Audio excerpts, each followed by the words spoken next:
Welcome back to It Takes a Universe. I'm Ashley, and today we have Ronnie Steadman.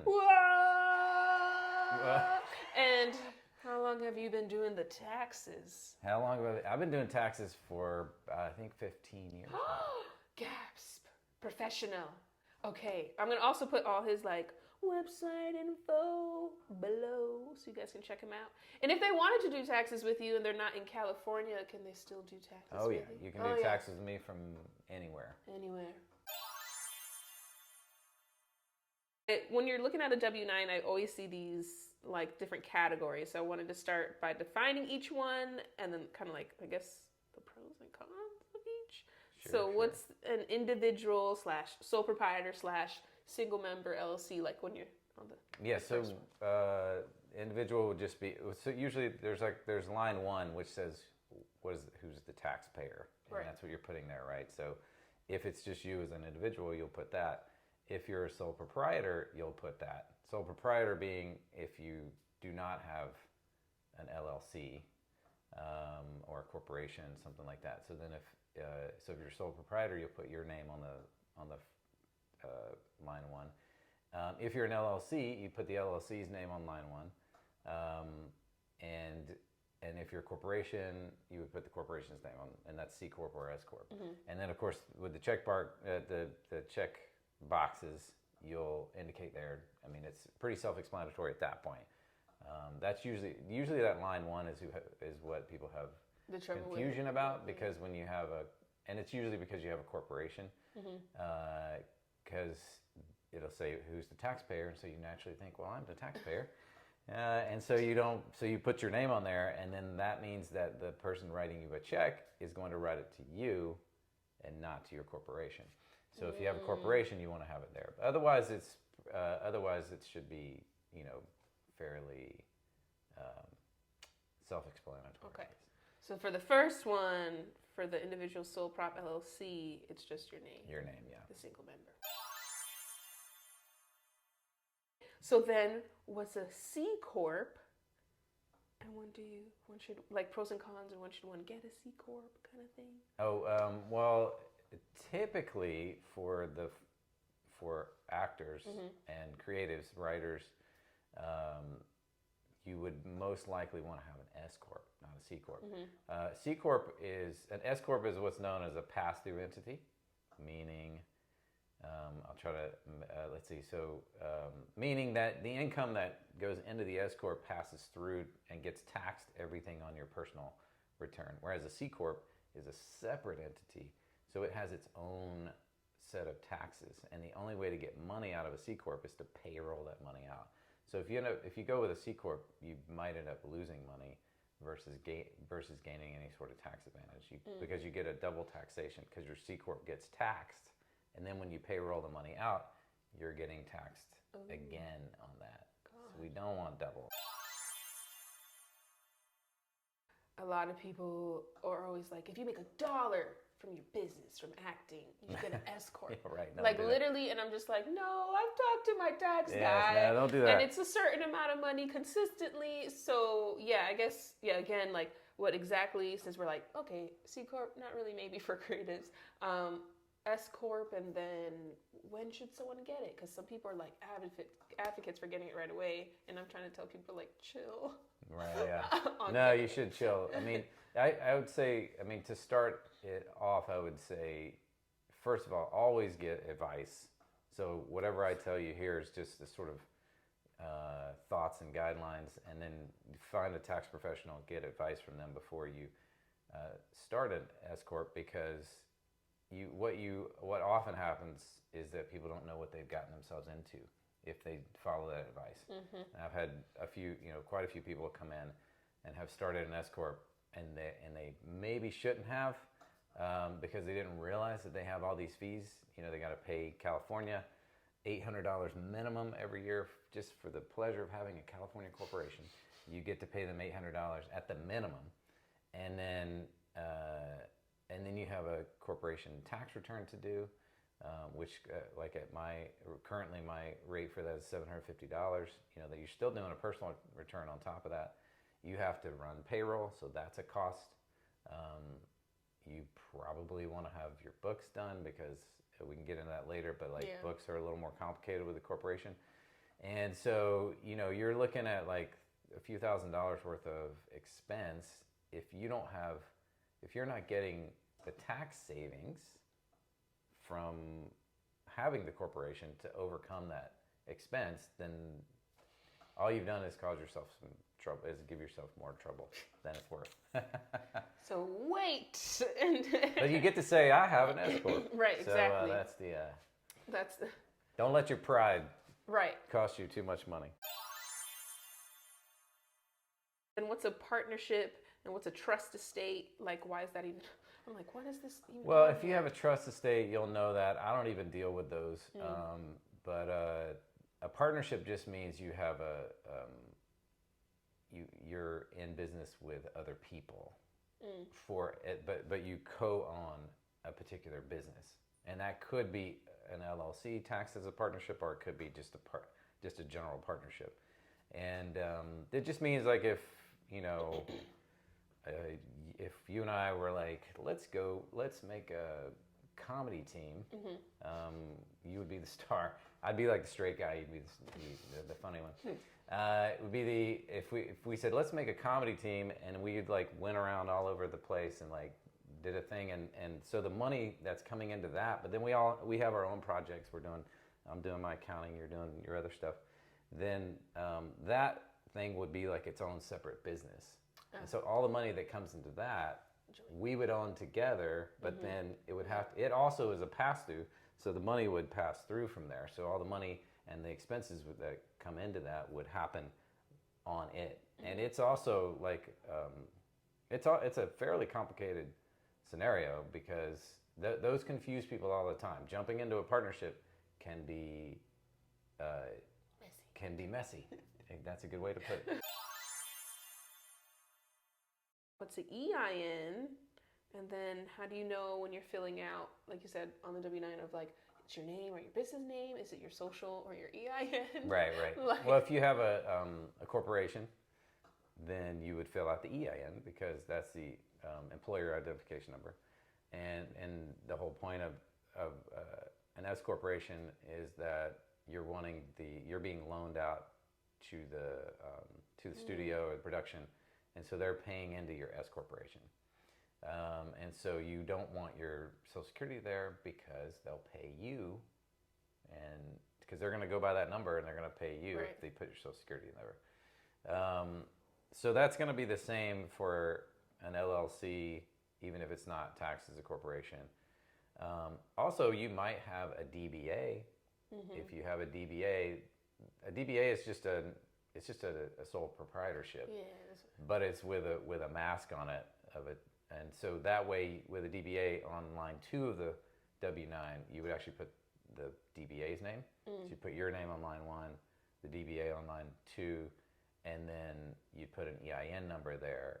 And so that a lot of people, a DBA is nice because it means you're not throwing your Social Security number out there. And then, of course, the DBA gives you a more professional sort of look of things. But that's the term loan out means, like, the client, whoever you're working for, is paying your company versus you. Yeah, that's what you're loan being out means. so what, and this is why, going back to where I said you have to have payroll if you have an S corp, because you're being loaned out to the production company. Your employer services are being loaned out to the production company. So that's why you have to be an employee of your S corp in order to be able to be loaned out. Because the studios and production companies, they cannot hire you. They have to hire you as an employee and have to pay you as an employee, because you meet all the qualifications of being an employee. So they can't just be like, oh, we're just going to pay you as a contractor. We'll just give you, we'll just 1099 you. They are not allowed to do that. They'll get in trouble with this state. The state of California will come and we'll get them. So, but if you are being loaned out, you're saying my corporation is actually who employs me, and they're loaning my services out to you as the studio, production, whatever.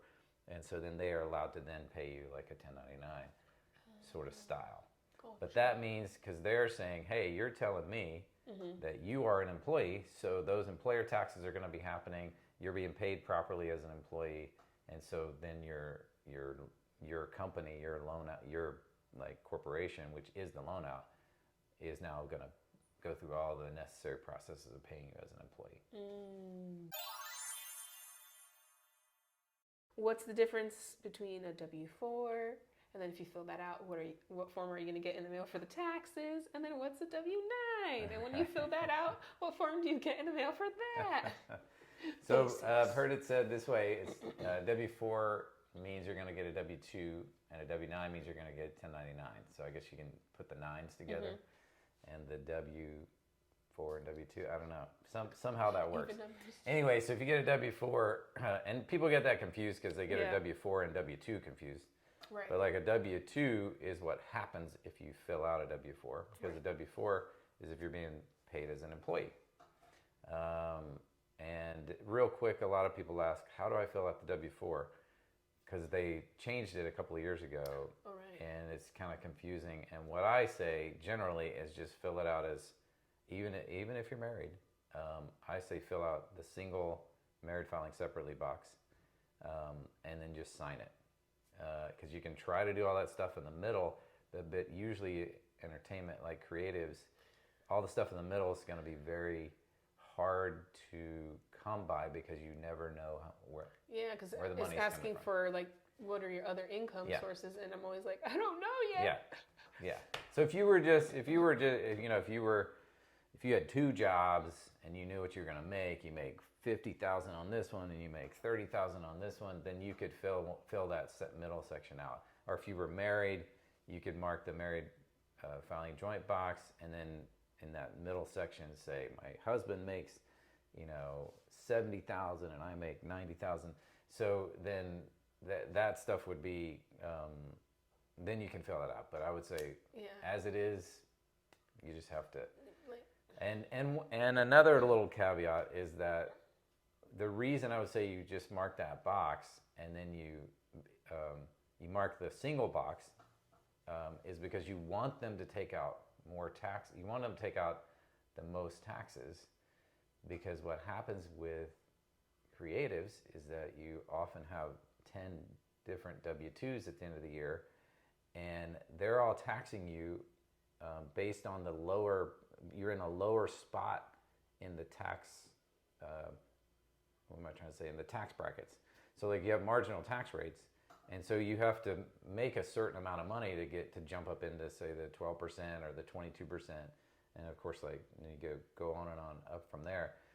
But if you have a bunch of $10,000 W-2s, then those are all in lower tax brackets, even though you add them all together and you're in a higher tax bracket.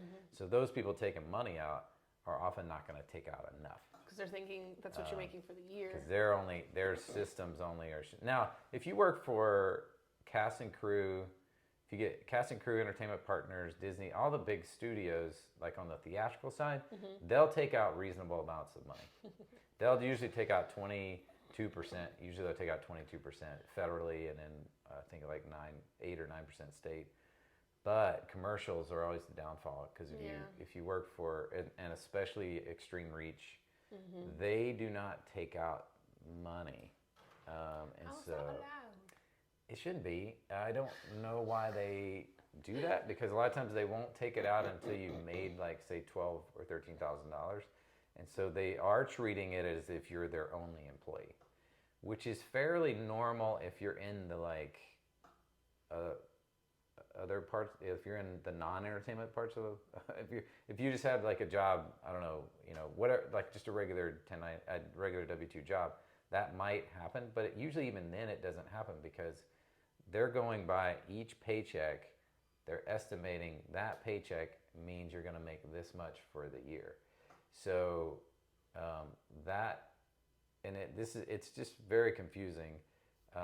Extreme Reach treats you as if like you're their only employee. I mean, they're your only employer for the year, so they don't start taking money out until you've made like $12,000, I think.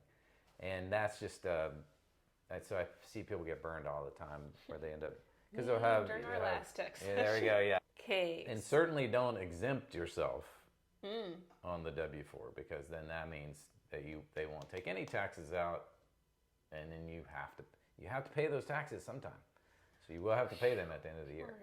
And the W-9s are going to be reserved for your, what we talked about before, corporation, sole proprietorship, anything where you're contracting work as a sole proprietor, or where you're doing corporation work. So then you'll fill out a W-9, as we talked about how that goes. And then you'll get a 1099 for that work. As long as the person contracting you does what they're supposed to do. Sometimes you don't get it. Doesn't mean you're not supposed to report that income. Okay, I want you to keep track of all your income and expenses. Right. Yeah. How do you recommend keeping track? Well, if you're a W-2 employee, then you don't have to keep track of the income so much, because they'll send you a W-2 on that. If you're 1099 contractor, then you will have to keep track of the income, because they may not send you the 1099 like they're supposed to. So then you want to make sure you have that.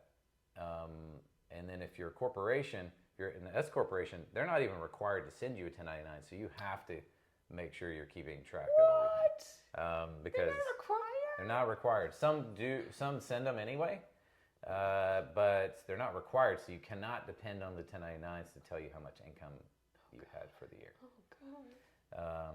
And so so you just got to be and if you think about it, if you're running a business, that's gonna, like, for instance, I run a tax business, right? Well, you come and pay me to do your taxes, you're not gonna send me a 1099 on that. So I have to keep track of all the income myself. I use QuickBooks is what pretty popular. So yeah, you have to keep track of your income if you're 1099. Now, on the expenses side, I would say what's an expense? I don't have, what's an expense? We can get into that, but like in terms of program software, stuff like that, any software, anything that makes sense to you that will work. I mean, it could even just be an Excel spreadsheet. It can be, Mint is, one of those that's free, and it kind of helps you to organize things. Even some of the credit cards, I know American Express will help, put things into categories. You got to be careful, because they don't always do it perfect. If you're really serious, you'll get like Quicken or QuickBooks. QuickBooks is really more for accountants, because it has a larger chart of accounts. It's more for corporation stuff. Although the QuickBooks self-employed is it for like contractors and stuff. For 1099 work can be really good. You do want to keep receipts as much as you can, and what I stick them in a box or stick them in a gallon, Ziploc baggie, and mark them for the year. And then if you have to use them, if you ever get audited, you can pull those out. Because as long as you've got some sort of record, otherwise, whether it's through your email or through your bank statements or whatever, as long as you can kind of compile that and if you get an audit, then you want to have as much of the actual receipts as you can, because they're going to want to see that versus just bank statements and stuff. But in terms of compiling your stuff for like your tax return and stuff, I don't see any reason why you can't use bank statements and credit cards and your emails and stuff, as long as you can prove that with those receipts, you're good. Okay. And if you have an S-Corp or if you are a 1099 worker, don't spend all your money, because it's always way more than you think to pay the taxes on 1099 income. Fine, as long as you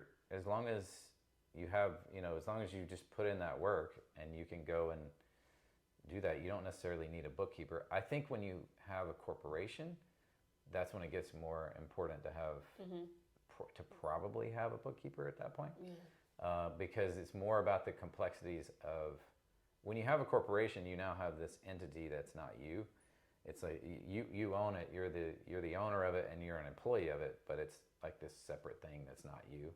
And so that's where it can get confusing, is how the money flows back and forth between the two. And when you do payrolls, it's like its own thing in accounting, and it's confusing. And when you try to enter that stuff into the bookkeeping.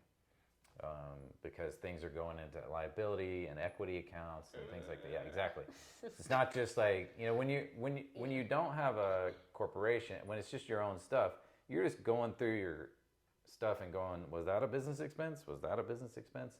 And you're just figuring out what were business expenses, and you're just searching them out. So that just means it takes a long time.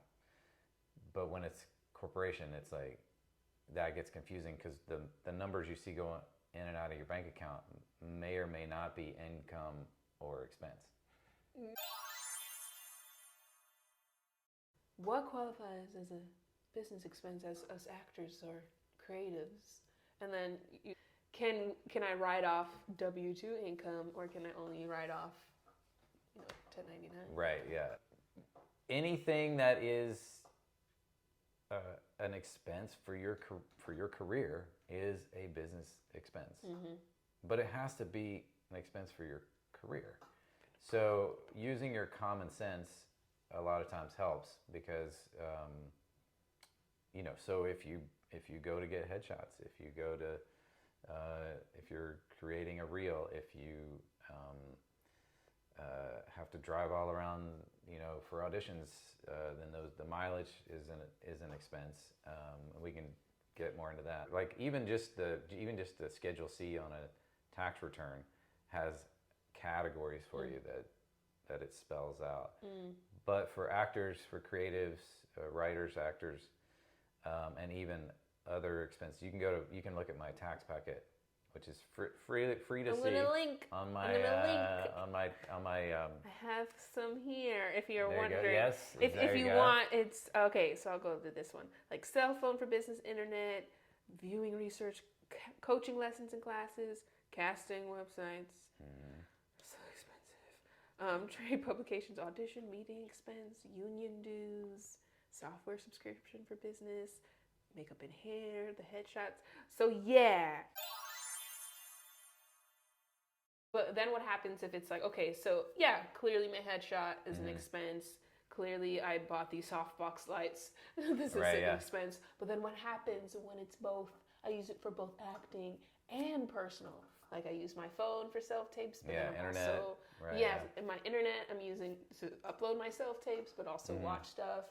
Netflix I enjoy, but sometimes I'm also watching just to see acting.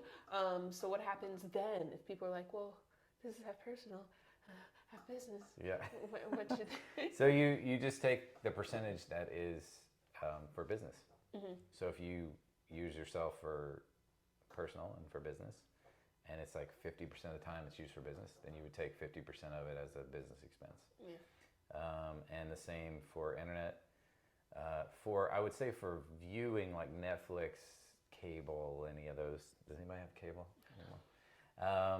For any of those things, then you would, I would say for creatives, for actors, writers, people in this business, you could typically take 50% of the whole year. So of the whole thing, yeah.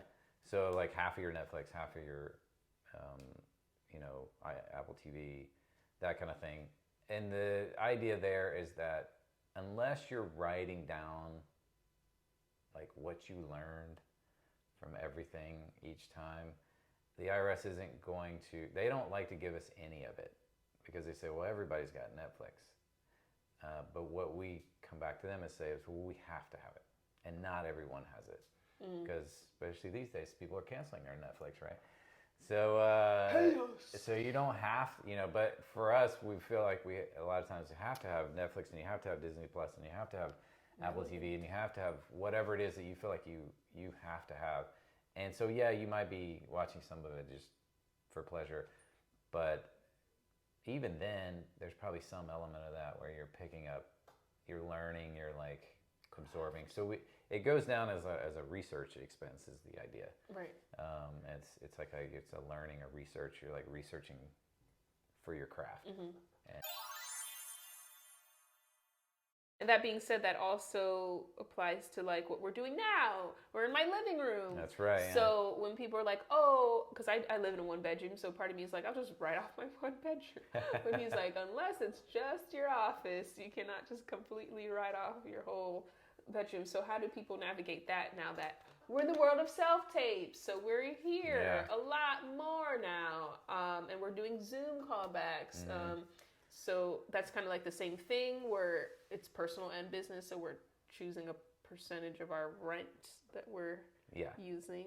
And you'll tax professional. So you have to establish a dedicated space. That's the IRS term for it. Is that it's a dedicated space, meaning it's not used for anything else. So you can, like you have this studio here in your living room. If you leave this up at all times, then you could count, probably from the lights and around as like your office. But if you ever take it down and have a party, or you watch TV, if you don't have a TV up there, but like if you had a TV there and you were like, and you took this down and watched TV, then the living room is off limits now as a deduction. Crazy. Yeah. And so if you have an extra bedroom or if you have a dedicated, so like I said, if these lights stay up at all times, then this is really not a usable space otherwise. Like it's not really usable for anything else. So that's the idea. So there you go. Dedicated space. The difference between like leasing a car and owning a car, and then is it better to track the mileage or just keep track of like the total amount you spent on gas or like cars? Yeah, so for cars, So for so first of all, leasing versus owning. Leasing will give you a bigger tax deduction, but only because leasing costs you more money. Yeah. So that's why. So I never would say, hey, go lease a car so that you can get a bigger tax deduction. But if you're the type of person that your lifestyle is like, I always want a new car and I don't want to ever have to worry about it breaking down and I don't mind having a payment every month, then lease a car.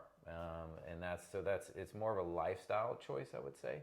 And even then, it's not so much bigger that you make your choice based on the tax deduction because you still get a tax deduction for a bought car, an owned automobile, and it's with that you're sort of a race between is the standard mileage rate better or is taking your actual expenses on the car better. So if you want to make it easy on yourself, don't worry about keeping all the fuel receipts and all that kind of stuff. Just take the mileage rate because most of the time it wins anyway, especially at 65.5 cents a mile right now.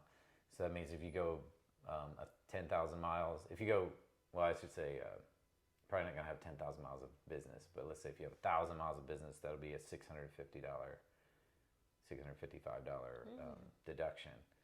So, and deduction does not mean tax reduction. It means a deduction in the amount of income you have to pay taxes on. That gets confused sometimes too. If you have a bought car. So if you have a bought car, you keep track of mileage. If you want to make it easy on yourself, keep track of the mileage, the total miles for the year and the business miles for the year. And so then those get, because we got to enter the total miles, even though they're not really relevant for the mileage deduction.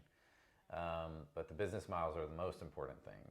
With a leased car, you have to know total miles and you still keep mileage because you're only getting the percentage of that. So if 50% of your miles are for business, then you'll get 50% of the expenses. And that's where a lease can be a bigger deduction because you're talking about the lease cost plus the gas, plus the insurance, plus any repairs you might have, oil changes, all that stuff.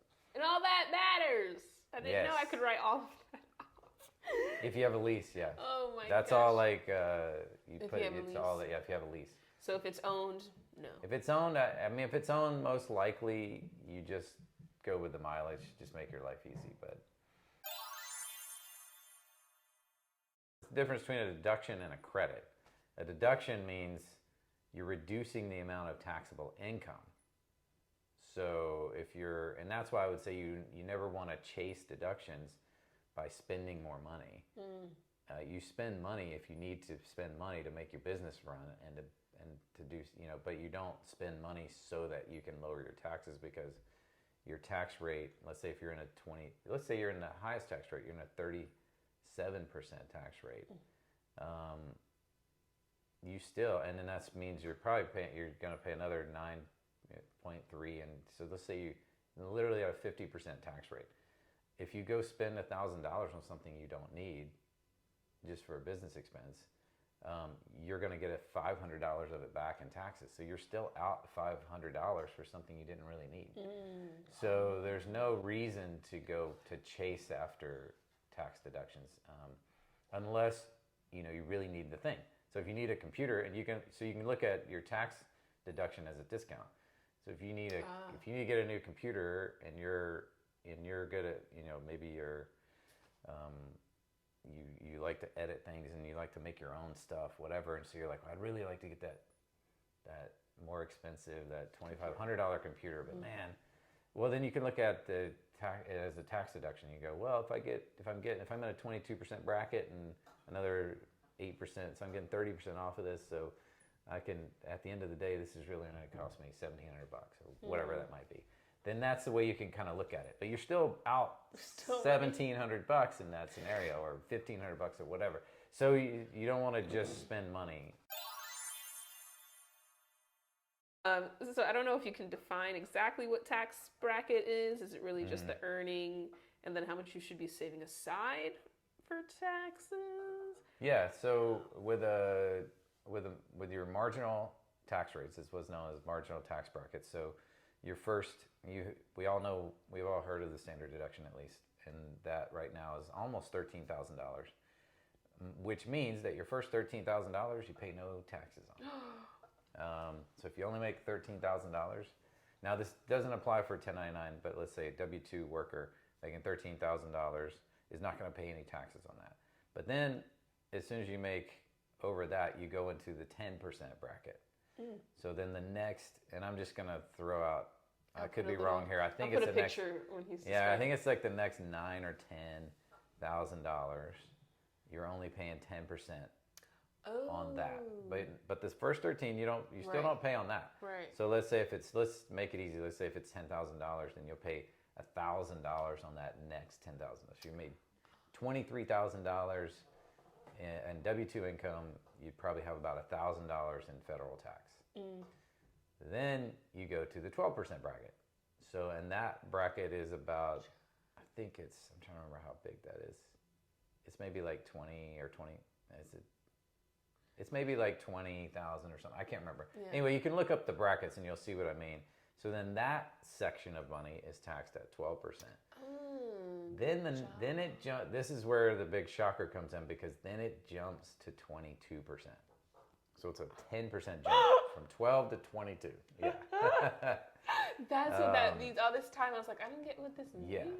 Wow, you just. So the tax code really hits the middle class, like it's like we're rich. It really hits the middle classes because if you're in that 10 or 12% bracket, you're not paying much in taxes, but then suddenly you're paying 22%. So the difference between making, say, like $35,000 in a year and making $70,000 in a year is going to be quite different. The 35, it's not like you'll pay double in taxes. You'll pay triple, at least maybe quadruple in taxes on that next 35, because that's all in that 22% bracket. Whereas the first 35 is in a 0 plus 10% bracket plus a 12% bracket. So it's like tiered up. And so if and then as you start making more, and this is what happens with like my corporate clients, if you really start getting shocked at how much you're paying in taxes, because if you're bringing home $500,000, you're gonna pay like 40% taxes on that. Corruption. Correct. Where is it going? Yeah, this myth, right, that I've heard, like, oh, if I make less than 600 from a gig, I don't have to report it. That is a myth. Yeah. What? I should have just had a myth, true or false. I should have had a whole section of that. Yeah, so I've heard that. Like, oh, if you don't make 600 from this one employee, you don't have to report it, regardless of how much you make, even in a dollar. Should we be like basically? Yeah, you still have to report everything? it, no matter what it is. The IRS wants everything reported, because you could. The $600 is for the person that paid you. Oh. They're not required to send you a 1099 until you made $600 or more. Look at that. Look at misinformation. So it's very confusing. So if you did some work for me and made $599, I would not have to send you a 1099, but you still have to report your $599. It saves on the paperwork, and things. So like, if you did your tax return with me, you didn't send me a 1099. Well, it was under $600. But I still have to report that, like I was saying before, like, because 100 other people are going to do that, or 200, however many other 100 of people are going to do that.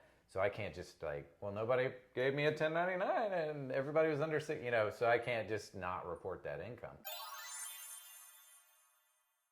I was like, I do taxes my whole life, and even before I was like acting and making money, I've never gotten money back. So I hate seeing online people like, just got my return. Okay, yeah, I didn't know this before, so I feel like there's other people who don't. What is that money, right? I think you described it perfectly to me of like, if you're like under tax or over tax. Oh yeah. But I didn't know. So I was like, what is that money that people are getting? The money that they're getting is just an overpayment of their tax bill. So if you look on your tax return, I forget what line it is, but it's on the second page towards the top. You'll see on the left, it'll say tax, and that's your tax. So let's say your tax is $5,000. That's your tax. Like, that's your tax bill for the year. Then you go to the next line, or the next section is like, what's been withheld from your paycheck and your credits and things like that. So what you hope is that those credits are over $5,000, so that you get the whatever you overpaid, in a sense, on that. But if it's under, then you have to pay in money to get it up to that $5,000. But at the end of the day, your tax was $5,000. It doesn't matter so I tend to think people get too excited about refunds and they get too sad about having to pay. It just psychologically, it feels so much worse to have to pay, and it feels like you're paying your taxes.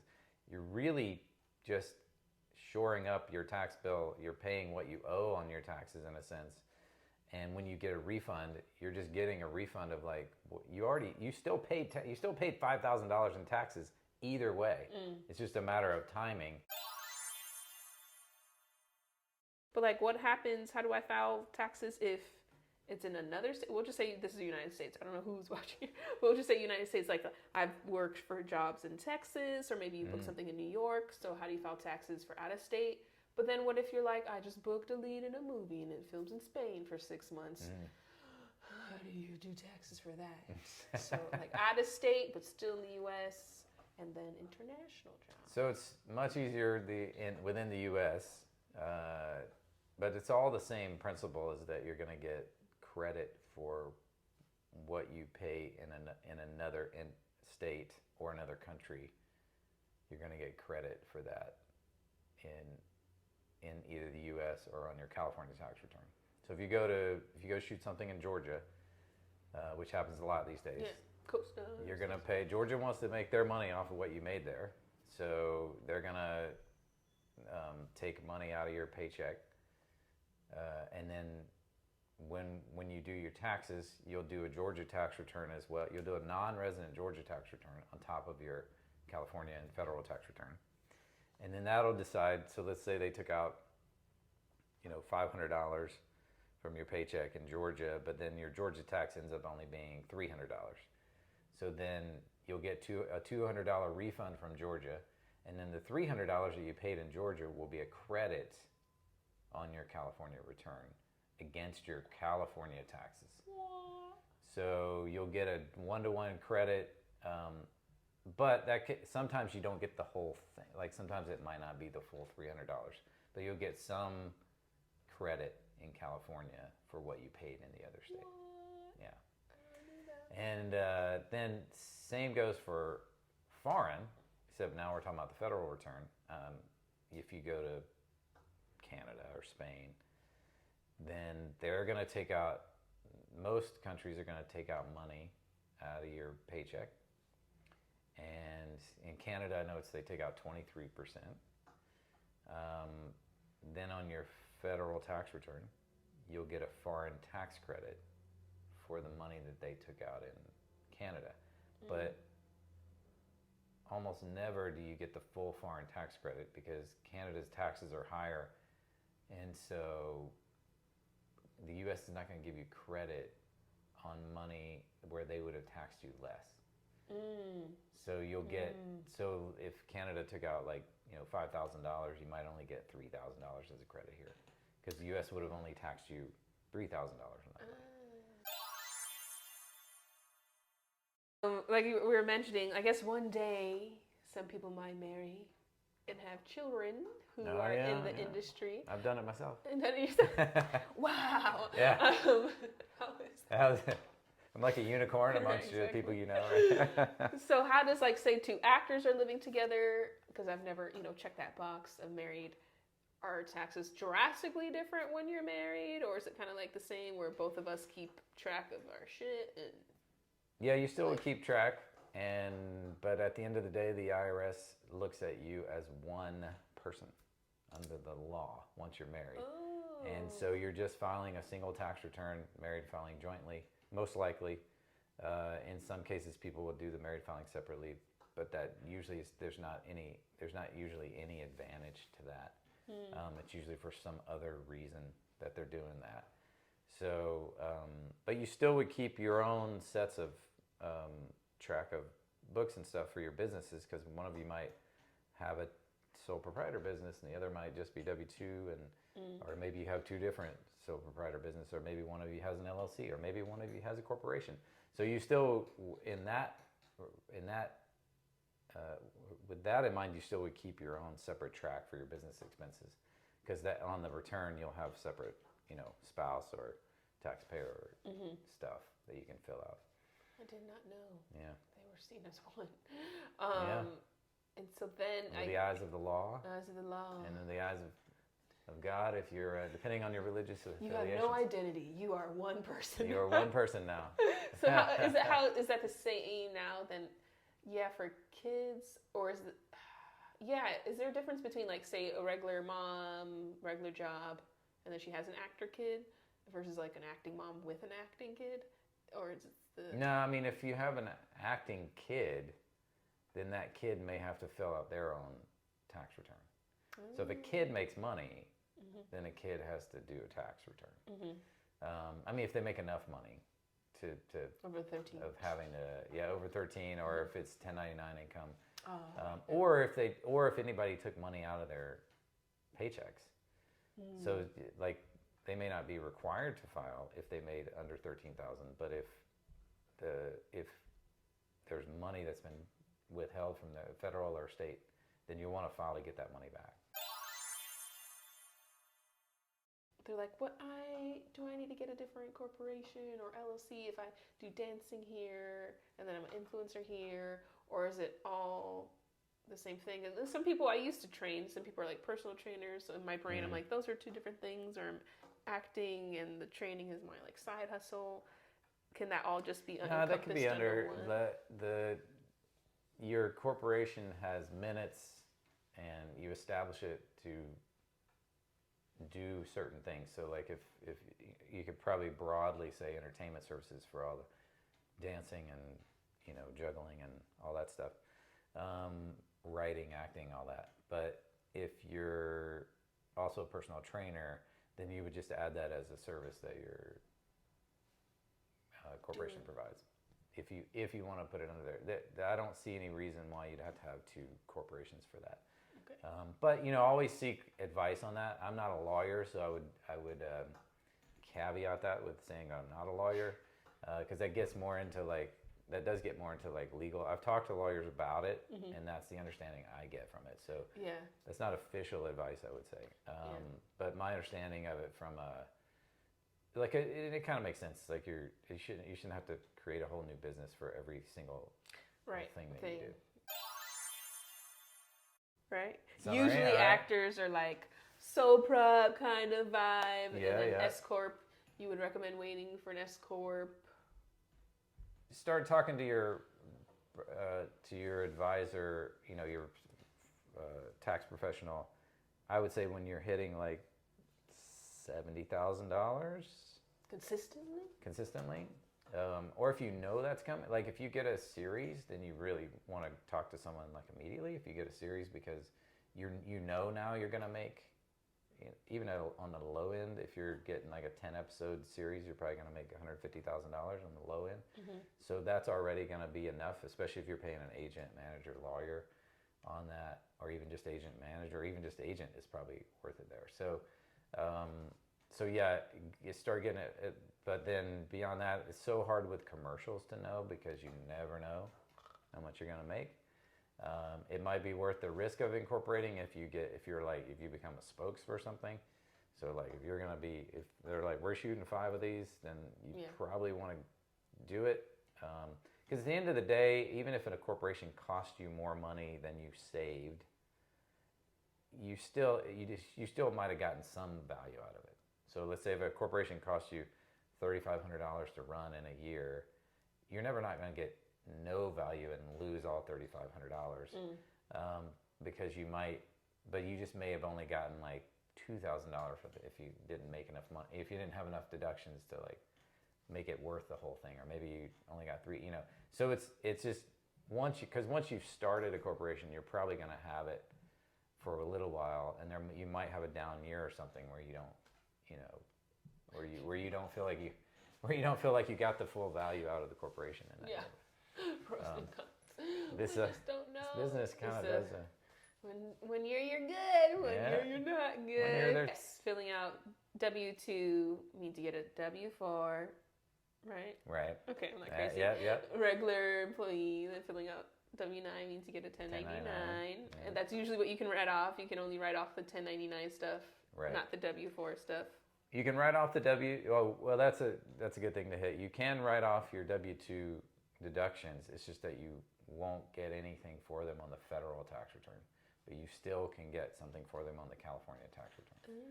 So it's still worth going through the process if you have a significant amount of deductions, because California did not follow federal when that 2017 Tax Cuts and Jobs, better known as the Trump tax law, and so California stayed the same. So you still can get your deductions in California for W-2 stuff, and then for 1099. You always get the deductions, federal and state. You get the deductions. So. Yes. Okay, so then we're keeping track of everything. Everything. So the mileage and the income and the expenses, everything. Putting them in fancy categories, which I'm going to put in the description below. Yes, write-offs are everything for your business. Yeah.